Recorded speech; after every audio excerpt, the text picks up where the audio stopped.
بسم اللہ الرحمن الرحیم شهر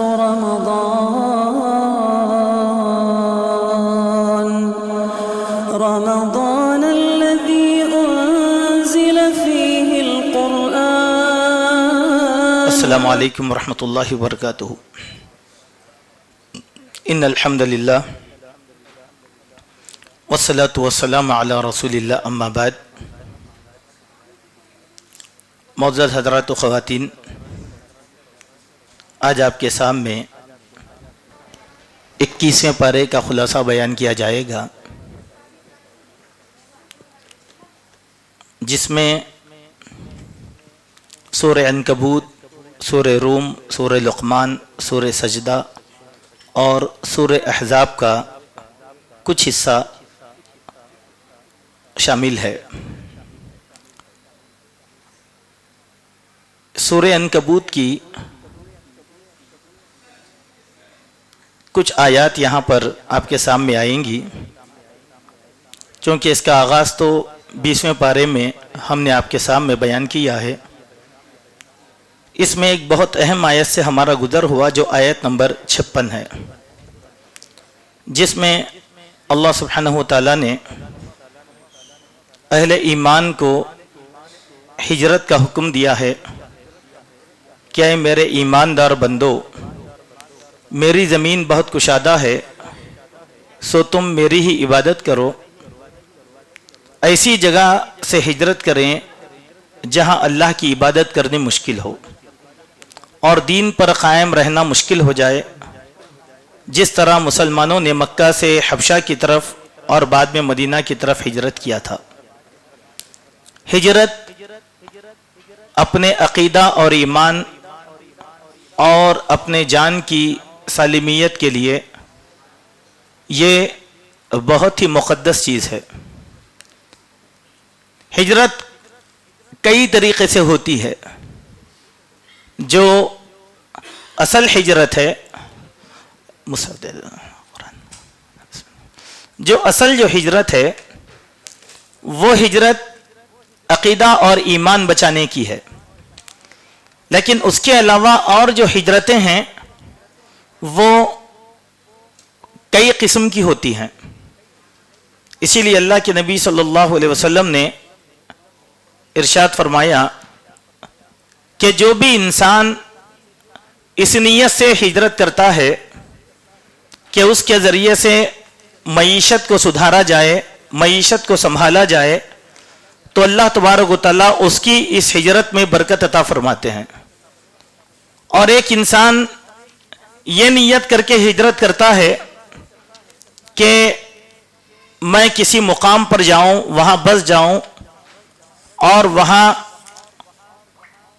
وہاں کی کوئی خوبصورت عورت سے نکاح کر لوں، تو اس کی نیت کے لحاظ سے اللہ تبارک و تعالیٰ اس کو خوبصورت عورت بھی عطا فرماتے ہیں، دولت. کیوں؟ اس کی نیت تھی، اسی مقصد سے وہ ہجرت کر گیا. ہم کئی لوگوں کو دیکھتے ہیں کہ وہ اپنے ملکوں میں اور اپنے علاقوں میں بڑے پسماندہ رہتے ہیں، تو وہ ہجرت کر کے دوسرے مقام پر آ جاتے ہیں تو یقیناً اللہ تبارک و تعالیٰ ان کو برکت عطا فرماتا ہے. وہ اپنے گاؤں میں کھیتی باڑی کرتے تھے، غریب تھے، لیکن دوسرے مقام پر جب نقل مقام کرتے ہیں تو اللہ تعالیٰ ان کی تجارت میں برکت عطا فرماتا ہے. یہ ہجرت کی برکتیں ہیں. لیکن سب سے مقدس اور سب سے اہم ہجرت جو ہے وہ یہ ہے کہ کفر کی زمین سے امن کی زمین کی طرف ہجرت کرنا، تاکہ اپنے عقیدے اور ایمان کو محفوظ رکھا جائے. اصل چیز تو یہ ہے. اور اس ہجرت کا مقام اللہ تبارک و تعالیٰ کے پاس بہت زیادہ ہے. اسی لیے مکہ کے وہ صحابہ جو ہجرت کر کے مدینہ آ گئے تھے، ان لوگوں کو مہاجرین کہا اللہ تبارک و تعالیٰ نے، اور ان کا مقام اللہ کی نظر میں بہت زیادہ اونچا تھا، کیونکہ وہ ہجرت اسی لیے کرے کہ عقیدہ بچانے، ایمان بچانے، اسلام بچانے کے لیے. یہ ہجرت کرنے والوں کی اللہ تبارک و تعالیٰ نے تعریف بیان فرمایا. ایک حدیث ہے بڑی طویل، اس میں ہجرت کا ایک نقطہ ہم کو ملتا ہے. وہ اس طریقے سے کہ جب بندہ اللہ تبارک و تعالیٰ کے حضور میں جائے گا تو اللہ سبحانہ و تعالیٰ اس بندے سے سوال کریں گے کہ اے میرے بندے تو یہ بتا کہ تو زمین میں کس طریقے سے زندگی گزار کر آیا. تو بندہ کہے گا کہ اے اللہ بڑی پریشانیوں سے گزرا, بڑی مصیبتوں سے گزرا, بڑے آلام مجھ پر آئے اور میں اتنی مصیبتوں سے زندگی گزارا. اللہ تعالیٰ کیا کہیں گے؟ یہ دیکھو یہ جھوٹا ہے, یہ جھوٹا ہے. کیوں جھوٹا ہے؟ سوال کریں گے اللہ, کیا میری زمین کشادہ نہیں تھی؟ اتنے ظلم سے کیوں رہا؟ نکل کر دوسری زمین میں چلے جانا تھا. یہی بات اللہ تبارک و تعالیٰ نے یہاں پر بیان فرمایا. اللہ تبارک و تعالیٰ یہاں پر ارشاد فرماتے ہیں یا عبادی الذین آمنوا ان ارضی واسعہ فاییا فاعبدون. اے ایمان والو یقیناً میری زمین بہت کشادہ ہے, تم نہ جانے کس کس کی عبادت کر رہے ہو. کل نفس ذائقۃ الموت, ہر نفس کو موت کا مزہ چکھنا ہے. ثم الینا ترجعون, اور پھر لوٹ کر ہمارے ہی پاس آنا ہے. کیا ہے مطلب؟ کیا ہے اس کا؟ اس سے کئی مسائل مستنبط ہوتے ہیں. پہلا مسئلہ یہ, ہمارے ملک میں یہ آیت مکمل طور پر فٹ ہوتی ہے, صادق آتی ہے. ان علاقوں کے مسلمان جو ہمیشہ خوف کے عالم میں زندگی گزار رہے ہیں, دنگے فساد جھیل رہے ہیں, انتہائی اقلیت میں ہیں, ان کو معلوم ہے کہ ان کا مستقبل اس گاؤں میں, اس قریے میں, اس دیہات میں مشکل آ جائے گا, لہذا ان کا اب وہاں پر رہنا جائز نہیں ہوگا. وہ ایسے جگہ آ جائیں جہاں مسلمانوں کی تعداد سب سے زیادہ ہے. نمبر ایک, ہجرت کرنا. اس ہجرت میں اللہ تعالیٰ یقیناً ان کو برکت عطا فرمائے گا. آپ گھوم کر دیکھیں کہ ہم کچھ علاقوں میں جاتے ہیں کہ میں ایک علاقے میں ہر سال کھجور دینے کے لیے جایا کرتا ہوں, تو وہاں ایک گاؤں پر میں پہنچا کہ منسن پلی, ایک گاؤں. آپ کو تعجب ہوگا, اس گاؤں میں قریب 100 سے 150 غیر مسلموں کے گھر ہیں اور وہ اکیلا مسلمان زمانے سے وہاں پر ہے. حالات انتہائی. ہم کئی مرتبہ اس کو بولے کہ بھئی تم یہاں کیوں ہو, قریب میں بڑا گاؤں ہے, وہاں مسلمان خاصی تعداد میں ہیں, تم جا کر وہاں بس جاؤ, حالات اچھے نہیں ہیں. تو لوگ توجہ نہیں دیتے. ایسے وقت میں اگر کوئی آدمی دشمنان اسلام کا شکار ہو جائے گا اور اللہ اس سے پوچھے گا تو اللہ تعالیٰ یہی جواب دیں گے, ہجرت کر کے کیوں نہیں گیا وہاں سے. نمبر ایک بات. ایک اور بات جو ہمارے ملک میں پیش آتی ہے وہ میں آپ کو بتلاتا ہوں. حالانکہ وہ سب علاقے ہیں, کچھ ہم گئے ہوئے ہیں, دیکھے ہیں. بعض ایسے گاؤں, قریے اور دیہات ہیں جہاں پر برسوں سے مسلمان رہ رہے ہیں, لیکن ان گاؤں اور قریوں میں مسجد نہیں ہے. ٹھیک ہے, ہم ایک گاؤں گئے تھے تو اس گاؤں میں پہلی مسجد ایک صاحب چند سال پہلے بنائے. اس گاؤں میں مسلمانوں کی تاریخ 150 سال پرانی ہے, اور اس سے 60 کلومیٹر 70 کلومیٹر پر بڑا شہر گلبرگہ پڑتا ہے. تو ہم وہ گاؤں گئے, وہاں ایک قاسم صاحب نامی آدمی رہتے ہیں. ہم ان سے سوال کرے کہ قاسم صاحب اتنے سال تک اس گاؤں کے مسلمان نماز پڑھے کیا نہیں پڑھے؟ بولے کہ نہیں, کیونکہ اذان ہوتی نہیں, نماز پڑھی نہیں جاتی, کوئی آیا نہیں, کوئی دیکھا نہیں, کوئی کچھ نہیں کرا. ایسے مقام پر بھی مسلمان کا رہنا جائز نہیں ہے. کیوں؟ اللہ کا گھر بنانا ہے. جس مقام پر مسلمان ہو اللہ کا گھر بنائیں, اور اس علاقے میں رہنا مسلمان کے لیے سزاوار نہیں ہے جہاں پر اللہ اکبر کی صدا سنے نہیں آتی ہے. فائدہ کیا ہے پھر مسلمان رہ کر؟ اسے تو ہجرت کی برکتیں ہیں. ہجرت کئی اعتبار سے کی جاتی ہے, ان میں سے سب سے بڑی ہجرت ہے جو اپنی جان و مال کے لیے حفاظت. ایک واقعہ مجھے یاد آیا سیرت کا. جب صحابہ کرام کی جماعت ہجرت کر کے مدینہ آ گئی, خود اللہ کے پیارے نبی صلی اللہ علیہ وسلم مدینہ طیبہ تشریف لائے, تو عقیر میں آنے والے یا درمیان میں آنے والے بھی کچھ صحابہ تھے. انہی صحابہ میں ایک صحابی ہیں جن کا نام تھا حضرت عبد الرحمن ابن عوف. اور عبد الرحمن ابن عوف کون؟ جلیل القدر صحابہ میں, عشرہ مبشرہ میں, مکہ کے بڑے تاجر، بڑے کاروباری، سبحان اللہ، کھجور کے باغات کے مالک، لیکن جب ہجرت کی باری آئی تو کیا ہوا؟ سسرال والے آئے، بولے کہ ہماری بیٹی کے ساتھ تم نہیں جا سکتے۔ خاندان والے آئے، کہا یہ بیٹا ہماری نسل کا ہے، تم اس کو نہیں لے جا سکتے۔ وطن والے آئے، سواری کھینچ لیا، ان کے پاس جو بھی دولت اور پونجی تھی اس کو بھی لے لیا، کہا کہ یہاں کی کمائی ہے، یہاں کی کمائی مدینہ نہیں جا سکتی، سب کھینچ لیے۔ عبد الرحمن ابن عوف صرف جسم کے کپڑوں سے کس حالت میں آئے یہ اللہ سے بڑھ کر کوئی نہیں جانتا۔ اللہ کے پیارے نبی صلی اللہ علیہ وسلم مسجد نبوی میں تشریف فرما ہے، آپ نے پوچھا، اللہ کے نبی نے جب عبد الرحمن کو دیکھا تو اللہ کے نبی مسکرا اٹھے، کہا کہ عبد الرحمن بتاؤ کیسے آئے ہو؟ تو کیا پیارا جواب دیا، کہا کہ یا رسول اللہ سب کچھ لٹا کے اور دین بچا کر آیا ہوں۔ دیکھیے نیت کیا تھی؟ دین کا بچنا۔ نیت کیا تھی؟ دین کا بچنا۔ جن علاقوں میں مسلمان اقلیت میں ہیں ان کے دین کو خطرہ لاحق ہے، لا محالہ ان کو بت پرستی کرنا پڑے گا اگر اپنے وطن میں رہنا ہو تو، یا ایسے اداروں میں اپنی اولاد کو پڑھانا ہو، غیر اللہ کے شلوک پڑھانا پڑے گا۔ ہمارا عقیدہ بھی بعض جگہ خطرے میں ہے، ایمان بھی خطرے میں ہے، جان بھی خطرے میں ہے، پھر بھی اگر کوئی مسلمان ڈھیڑ بن کر اگر کھڑا ہوا رہا تو پھر اس کا اللہ تبارک و تعالی محافظ ہے، اس کی جان ضائع جانے والی ہے، رائے گاں جانے والی ہے۔ تو عبد الرحمن ابن عوف کیا بولے؟ یا رسول اللہ کہ سب کچھ لٹا کر اور دین بچا کر آیا ہوں۔ اب اپنی اسٹوری سنائے پوری، کیا کیا ہوا؟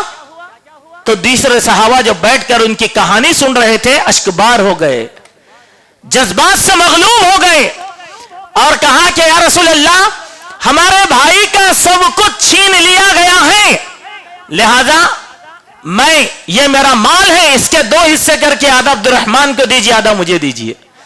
یہ میرا مکان ہے، اس کے 2 حصے کیجیے، آدھا مجھے دیجیے، آدھا عبد الرحمن کو دیجیے۔ ایک نے یہاں تک کہہ دیا کہ یا رسول اللہ میری 2 بیویاں ہیں، ایک کو طلاق دیتا ہوں، عبد الرحمن سے کہو کہ نکاح کر کے گھر آباد کر لے۔ کوئی دے سکتا ہے یہ قربانی؟ عبد الرحمن بولے کہ نہیں، یہ سب چیزیں مجھے نہیں چاہیے، مجھے مدینے کا بازار بتا دو بس۔ تاجر تھے، اور تاجر جہاں رہا وہ اپنے ہنر کو آزما لیتا ہے۔ جس طریقے سے عبد الرحمن ابن عوف مکہ کے خوشحال ترین لوگوں میں شامل تھے، تھوڑے ہی عرصے میں مدینہ میں خوشحال بن گئے، اور مدینہ میں کھجور کے باغات کے مالک بھی بن گئے۔ سبحان اللہ و بحمدہ۔ بات کیا ہے؟ ہجرت میں برکت ہے، ہجرت کرنا۔ اللہ تبارک و تعالیٰ کے پاس کوئی بھی چیز ختم ہونے والی نہیں ہے، اسی لیے اللہ کے نبی نے فرمایا کہ ایک حدیث ہے، ان الہجرت لا تنقطع من کان الجہاد ما کان الجہاد۔ ہجرت نہ منقطع ہوئی، نہ ہجرت کو ختم کیا جا سکتا ہے، اور ہجرت برابر موجود ہے۔ ہجرت کرنا چاہیے۔ ہجرت کے ساتھ دوسرا عمل جہاد فی سبیل اللہ کا بھی ہے۔ یہ دونوں چیزیں ہمیشہ جاری رہیں گی۔ اس کے بعد ایک اور آیت سے ہمارا گزر ہوا، اسی سورت کی آیت نمبر 58 اور 59 میں، جس میں اللہ سبحانہ و تعالیٰ نے اہل ایمان کے درجات کی بلندی کو اللہ تبارک و تعالیٰ نے بیان فرمایا۔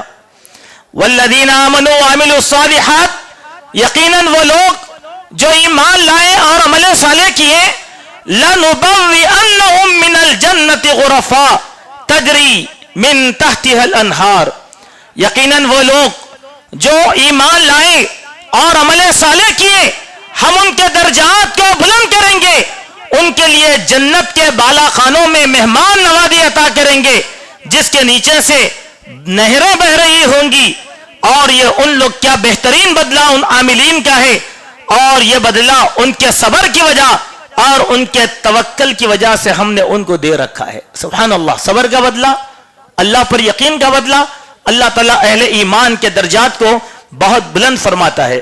اللہ کے پیارے نبی صلی اللہ علیہ وسلم کی ایک حدیث، جس میں اللہ کے نبی نے ارشاد فرمایا کہ ان اہل الجنت لیتراؤون الغرف فی الجنہ کما تتراؤون الکوکب فی السماء، کہ اہل جنت جنت کے بالا قالوں میں بیٹھ کر اسی طریقے سے جھانک رہے ہوں گے باہر کو جس طریقے سے آسمان کے ستارے جھانک رہے ہیں.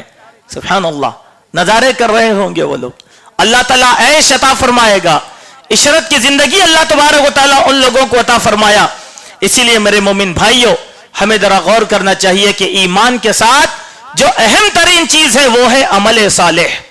ایمان عمل کے بغیر ناممکن ہے, نامکمل ہے. اسی لیے ہم لوگوں کو جہاں ایمان لائیں وہاں عمل کرتے رہیں. ایک بات تو ہے کہ ہم میں کا کوئی بھی آدمی 100% مومن نہیں ہو سکتا, لیکن اتنا تو ہو سکتا ہے جتنا اللہ تبارک و تعالیٰ نے ہمارے اندر طاقت عطا فرمائی ہے. اللہ نے فرمایا فاتقوا اللہ ما استطعتم, اللہ نے تم کو جتنی استطاعت اور طاقت دی ہے اتنا تو تقوی اختیار کرو. کامل نہیں تو نہیں, جتنا تقوی ہے جتنا روک سکو اتنا تو اپنے آپ کو روک لو. اگر یہ بھی ایمان کی نشانی ہے. اس کے بعد ایک اور آیت سے گزر ہوا کہ اللہ تبارک و تعالیٰ نے انسان کے لیے بڑی سبق آموز بات بیان فرمایا یہاں پر. وَكَأَيِّن مِّن دَابَّةٍ لَا تَحْمِلُ رِزْقَهَا, کتنے ہی ایسے جانور ہیں جو اپنی روزی کو محفوظ کرنے کی قدرت نہیں رکھتے. اللہ یرزقها وإیاکم, وہی اللہ ہے جو ان کو روزی دیتا ہے اور تم کو بھی عطا فرماتا ہے. وَهُوَ السَّمِيعُ الْعَلِيمُ, وہی اللہ سننے والا اور دیکھنے والا ہے. معنی کیا ہے؟ سوائے انسان کے کسی جانور کو اپنی غذا محفوظ کرنے کا اختیار اللہ تعالیٰ نے نہیں دیا. آپ ہمارے گھروں کا جائزہ لیں, ہمارے گھر میں کم از کم 1 مہینے کا راشن اسٹاک ہوتا ہے. کیا کسی جانور کے گھر میں آپ نے دیکھا کہ 1 مہینے کا راشن اس نے اسٹاک کیا ہو؟ نہیں. انسان کی آبادی کو گنا جا سکتا ہے لیکن جانوروں کی آبادی کو گنا نہیں جا سکتا. اللہ تعالیٰ کس طریقے سے ان جانوروں کو روزی دے رہا ہوگا. اللہ کی توحید و ربوبیت یہاں پر بیان کی گئی ہے.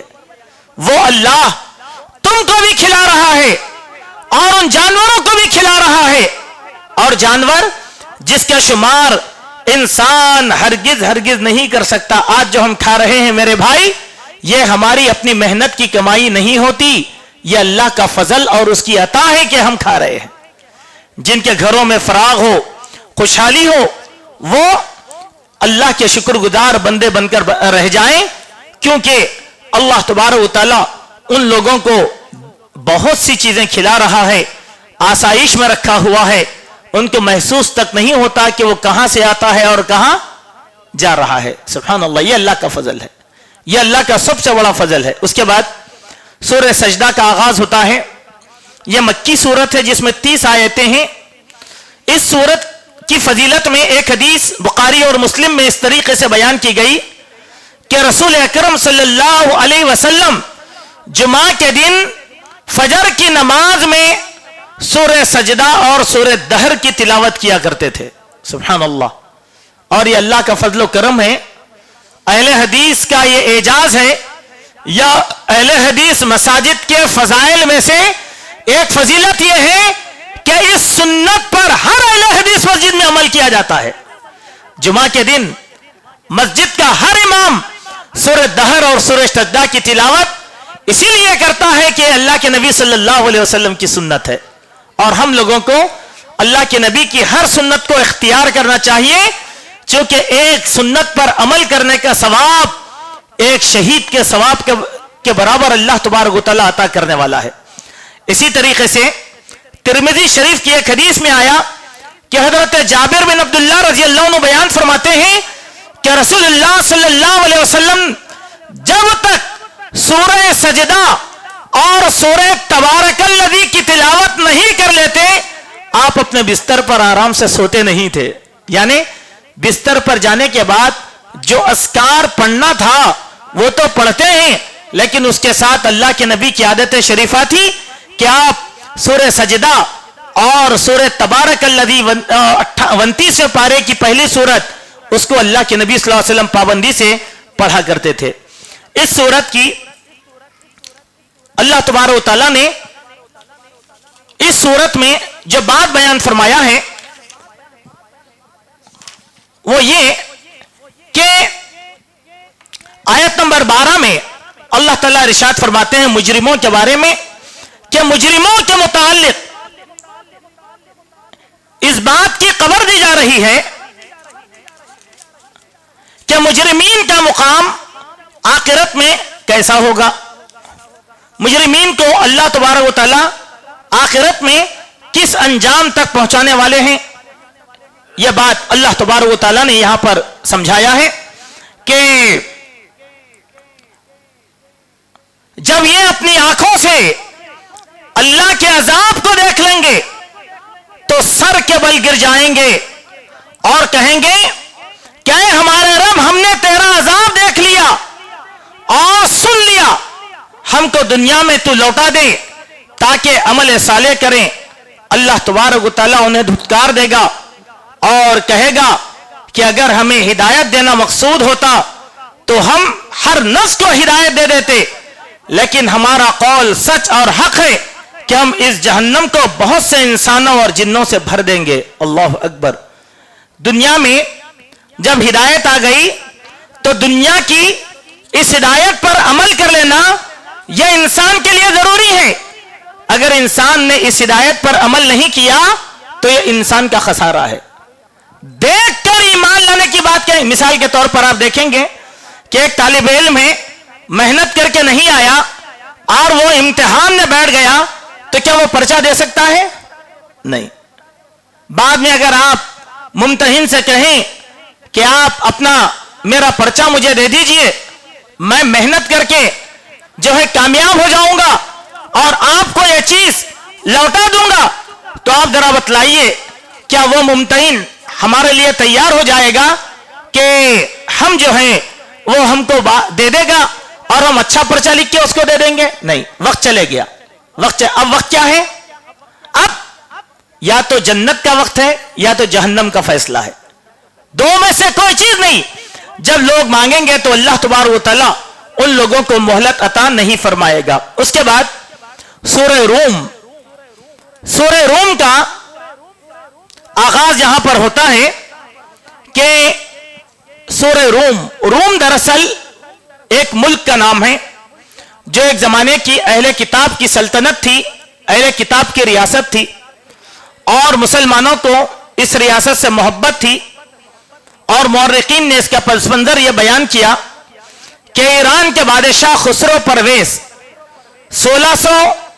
613 عیسوی اور 614 عیسوی میں ملک شام پر حملہ کر کے دمشق اور بیت المقدس پر قبضہ کر لیا، جو اس زمانے میں رومیوں کے قبضے اور علاقے میں تھا۔ یہ زمانہ رسول اللہ صلی اللہ علیہ وسلم کی ہجرت سے 7 سال قبل کا ہے۔ روم کی سلطنت اہل کتاب کی تھی اور ایران کے جو مشرک تھے وہ کافر تھے۔ اس شکست کا مسلمانوں کو بہت غم ہوا۔ جب مشرکین مکہ نے قرآن کی بشارت سنی تو ظاہری حالات کے حساب سے امر محال سمجھا کہ اللہ تبارک و تعالیٰ پھر مسلمانوں کو، پھر اہل کتاب کو غلبہ عطا فرمائے گا۔ ابو جہل نے ابو بکر سے شرط لگائی۔ ابو بکر نے کہا کہ 5 سال میں اللہ تبارک و تعالیٰ رومیوں کو غلبہ عطا فرمائے گا، پھر رومی ایرانیوں کو شکست دیں گے۔ رسول اللہ کے سامنے جب ابو بکر صدیق پہنچے اور کہا کہ یا رسول اللہ، میری شرط کیا ہوگا کہ میں نے شرط رکھا تھا، یہ شرط باندھ لیا تھا کہ 5 سال میں مسلمان غالب ہو جائیں گے۔ اللہ کے نبی نے کہا کہ دیکھو تم اپنی مہلت کو بڑھا لو۔ کیوں؟ اللہ نے کہا بزا سنین، بزا کا لفظ 1 سے لے کر 9 تک کے لیے استعمال ہوتا ہے عربی زبان میں۔ کہا کہ تم 10 سال کے لیے جو ہے شرط رکھ لو کہ 10 سال میں اللہ تبارک و تعالیٰ مسلمانوں کو غلبہ عطا کرے گا۔ دیکھتے ہی دیکھتے اللہ سبحانہ و تعالیٰ نے پھر دوبارہ اہل کتاب کو غلبہ عطا فرمایا اور مشرکین ناکام ہو گئے۔ تو اس صورت میں اللہ تبارک و تعالیٰ نے روم کی فضیلت بیان فرمائی اور روم سے متعلق فتح کی خوشخبری دی، اور بہت جلد روم پھر مشرکین سے آزاد ہو کر مومنوں کے ہاتھ میں آیا۔ اب سوال یہ ہے کہ روم دوبارہ اہل کتاب کے ہاتھ میں آ گیا، یہ تو تاریخ ہو گئی، اس کے معنی کیا ہوں گے؟ اس کے معنی یہ ہوں گے کہ جو مسلمان اپنی ریاستیں کھو چکے ہیں بہت جلد اللہ تعالیٰ ان کی ریاستوں کو بھی واپس کروائے گا. یہ پیشین گوئی ہے اس کے اندر ایک معنوں میں. مایوس نہیں. اگر ہم نے 1000 سال تک یہاں پر اقتدار کیا اور ہمارے برے اعمال کی وجہ سے اقتدار سے ہم محروم ہو گئے, اگر ہم توحید والے پھر بن جائیں گے بہت جلد اللہ تبارک و تعالیٰ وہ دن واپس لا کر دے دے گا. یہ وعدہ ہے اللہ تبارک و تعالیٰ کا. یہ مثال دے رہا اللہ تبارک و تعالیٰ ہم کو کہ مایوس ہونے کی ضرورت نہیں ہے. بہت جلد اللہ تبارک و تعالیٰ تم کو سرفرازی عطا فرمائے گا, مگر شرط کیا ہے کہ تمہارا ایمان, تمہارا عقیدہ, تمہاری توحید جب تک اس میں ہم پختہ نہ ہو جائیں گے اللہ تبارک و تعالیٰ ہم لوگوں کو عزت کی زندگی عطا نہیں فرمائے گا. اور یہاں پر ایک بات بیان کی گئی ہے, بنصر اللہ ینصر من یشاء. جو کچھ بھی ہونے والا ہے اللہ کی مدد سے ہوگا, اور اللہ کی مدد کے بغیر کچھ نہیں ہوگا. اور اللہ جس پر چاہتا ہے اپنی مدد کو نازل فرماتا ہے. وَيَوْمَئِذٍ يَفْرَحُ الْمُؤْمِنُونَ. اور جب پھر اللہ تعالیٰ یہ خوشحالی واپس کر دے گا تو مومن خوشیاں منائیں گے, جشن منائیں گے کہ اللہ تعالیٰ نے کھوئی ہوئی چیز ان کو عطا فرما دیا ہے.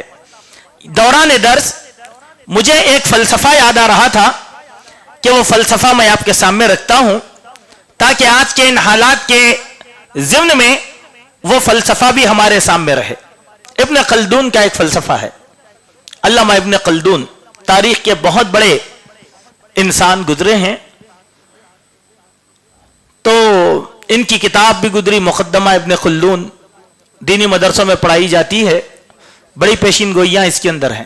انہوں نے ایک فلسفہ بیان کیا, کوئی بھی نسل کی ترقی 4 پشتوں تک ہوتی ہے, اس کے بعد زوال آ جاتا ہے, خود بخود زوال آتا ہے.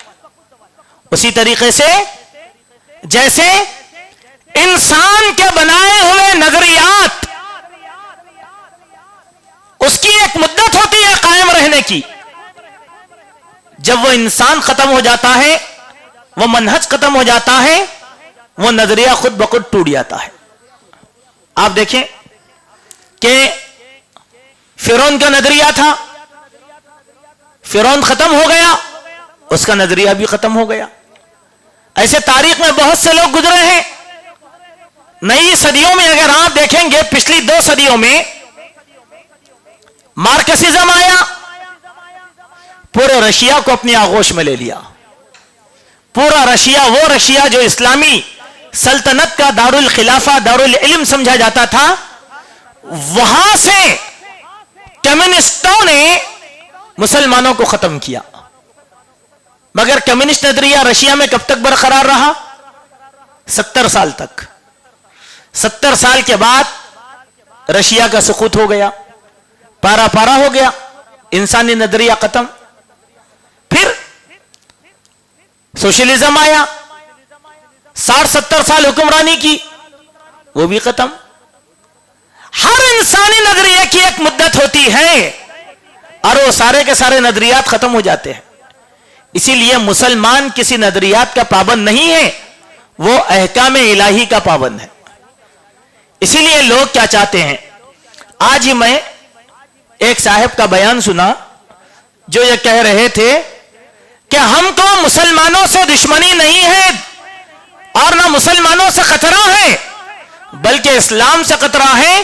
ہماری یہ کوشش ہے کہ مسلمانوں کے دلوں سے اسلام کو نکال دے. سبحان اللہ. اور جب تک مسلمان اسلام کو اپنے دل میں بسا کر رہیں گے تو ہی کامیاب ہوں گے, ورنہ اسلام کے بغیر مسلمان کا کوئی وجودی مقصد نہیں رکھتا ہمارے پاس. اسی لیے میرے بھائی, اس سورہ روم میں گویا اللہ تبارک و تعالی اہل ایمان کو یہ بشارت سنا رہے ہیں کہ بہت جلد اللہ تبارک و تعالی تمہاری خوشحالی کو بھی واپس لائے گا. یہ اللہ تبارک و تعالی کا وعدہ ہے, لیکن اس کے کچھ شرائط ہیں. یہ سورہ روم ہم کو بتلاتی ہے اور ہماری مایوسی کو دور کرتی ہے.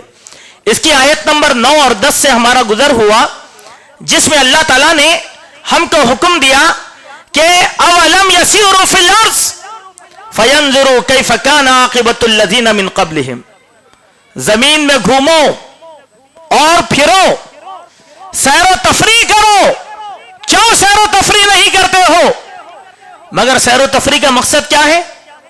دل کی بحالی نہیں. سیر و تفریح کا مطلب ہے نصیحت اور عبرت. سیر و تفریح کا مطلب نصیحت اور عبرت. پھر اللہ نے فرمایا فَيَنْظُرُوا كَيْفَ كَانَ عَاقِبَةُ الَّذِينَ مِنْ قَبْلِهِمْ, تم سے پہلے لوگوں کا جو انجام بد ہوا اس کو جا کر اپنی آنکھوں سے دیکھ لو. پھر فرمایا کہ كَانُوا أَشَدَّ مِنْهُمْ قُوَّةً, کہ وہ تم سے زیادہ طاقتور تھے. وَأَثَارُوا الْأَرْضَ, زمین میں ان کے تم سے زیادہ نشانیاں موجود تھے. وَأَمَرُوهَا أَكْثَرَ مِمَّا أَمَرُوهَا, اور ان کی عمریں بھی لمبی لمبی تھی, طویل طویل عمریں وہ زمین پر جیتے رہے. وَجَاءَتْهُمْ رُسُلُهُمْ بِالْبَيِّنَاتِ, ان کے پاس رسول واضح تعلیمات کے ساتھ آئے. فَمَا كَانَ اللَّهُ لِيَظْلِمَهُمْ وَلَكِنْ كَانُوا أَنفُسَهُمْ يَظْلِمُونَ, لیکن انہوں نے اپنے آپ پر ظلم کیا, اللہ نے ان پر ظلم نہیں کیا. معنی کیا ہے اس کے؟ سیاحت کا ایک مقصد ہونا چاہیے. کہیں پر بھی ہم جائیں تو وہاں کی قوموں کی داستان اور ان کی کہانیوں سے نصیحت حاصل کریں, عبرت حاصل کریں. کیوں؟ زمین میں بڑی بڑی چیزیں وہ لوگ چھوڑ کر گئے. یہ تو آج کی نشانیاں ہیں, چار مینار, قطب مینار, لیکن اس سے پہلے کی بھی نشانیاں ہیں. دیکھیے کتنے بڑی بڑی نشانیاں وہ لوگ چھوڑ کر گئے. مصر کے فرعون بڑے بڑے حرم احرام مصر بنا کر چلے گئے. کیا ساتھ لے کر گئے؟ چین کی دیوار کو دیکھیے, نہ جانے کون سا بادشاہ بنایا ہوگا, نہ ختم ہونے والی اتنی لمبی چوڑی اور دیوار, لیکن نشان باقی رہ گیا. اسی لیے اقبال نے کہا تھا کہ مٹے نامیوں کے نشاں کیسے کیسے, زمیں کھا گئی آسماں کیسے کیسے. بہت سے آئے اور بہت سے چلے گئے, لیکن کسی کا کچھ نہیں بگڑا. جو کچھ بھی بگڑا ان لوگوں کا بگڑا جن لوگوں نے اللہ تبارک و تعالیٰ کے دین کو چھوڑ دیا تھا. اس کے بعد ایک اور آیت سے ہمارا گزر ہوا جس میں اللہ تبارک و تعالیٰ نے اہل ایمان کو کچھ تعلیم دی. من الذین فرقوا دینہم وکانوا شیعا کل حزب بما لدیہم فرحون, یقیناً جن لوگوں نے اللہ کے دین کو ٹکڑے ٹکڑے کر دیا وہ گروہ گروہ ہیں, وہ جماعتیں ہیں, اور ہر جماعت اپنے کیے پر بڑی خوش آئندہ ہے, خوشی منا رہی ہے. معنی کیا ہے؟ من الذین فرقوا دینہم, اس میں اللہ نے ہم لوگوں کو نصیحت کیا. لوگ کیا کرتے ہیں؟ ہم فلاں فرقے کے ہیں, ہم فلاں فرقے کے ہیں, نہ ہم فلاں فرقے کے ہیں. یعنی دین اسلام کی نصیحت, دین اسلام کی نسبت معنی نہیں رکھتی. میں فخر کس بات پر کر رہا ہوں؟ میں حنفی ہوں, میں شافعی ہوں, میں مالکی ہوں, میں حنبلی ہوں, میں فلاں ہوں, میں فلاں ہوں. ہم نے دین کو ٹکڑے ٹکڑے کر کے رکھ دیا. یہ گروہ بندی اللہ تبارک و تعالیٰ کو پسند نہیں ہے. اللہ نے برائی بیان کی یہاں پر ان لوگوں کی کہ یہ لوگ ایک ایسا گروہ ہے جنہوں نے لوگوں کو تقسیم کر کے رکھ دیا. من الذین فرقوا دینہم, اللہ تبارک و تعالیٰ کو یہ چیز پسند نہیں ہے. آج ہماری ساری جد و جہد چل رہی ہے حنفیت کو بچانے کے لیے, شافعیت کو بچانے کے لیے, حنبلیت کو بچانے کے لیے, مالکیت کو بچانے کے لیے. ہر مسلک اپنے اپنے مسلک کو بچانے کی کوشش کر رہا ہے, لیکن دین اسلام کو بچانے کی جد و جہد آج ہمارے پاس نہیں ہے. سبحان اللہ. آپ دیکھو طلاق کا مسئلہ آیا, اپنے اپنے مسلک کو بچانے کی کوشش کی گئی ہے. حجاب کا مسئلہ آیا, اپنے اپنے مسلک کی بالادستی کی گئی ہے. ہمارے ملک میں بہت سے مسائل آئے, ہم نے اپنے اپنے مسلکوں کو, بلکہ ایوانوں میں کہا اپنے اپنے مسلک کی باتوں کو. قرآن کی بات, ارے اللہ تبارک و تعالیٰ کا ڈر کرو کہ غیر مسلم ایم پیز وہ قرآن کا استدلال لے رہے ہیں اور مسلمان ایم پی کھڑے ہو کر جو ہے اپنی اپنی فقہ کی اور اپنے اپنے مسلک کی دعائی دے رہا ہے. کیا فائدہ کیا ہے اس میں؟ فائدہ کیا ہے؟ امبیڈکر کے بارے میں ایک بات بہت مشہور ہے کہ امبیڈکر اسلام کے بہت قریب آ چکا تھا اور وہ اپنی قوم کے ساتھ مسلمان ہونا ہی چاہ رہا تھا. تو ہمارے فرقہ پرست لوگ چلے گئے ان کے پاس, ہم بھی فرقہ پرست ہیں. بولے کیوں؟ جا کر کہتے ہیں ارے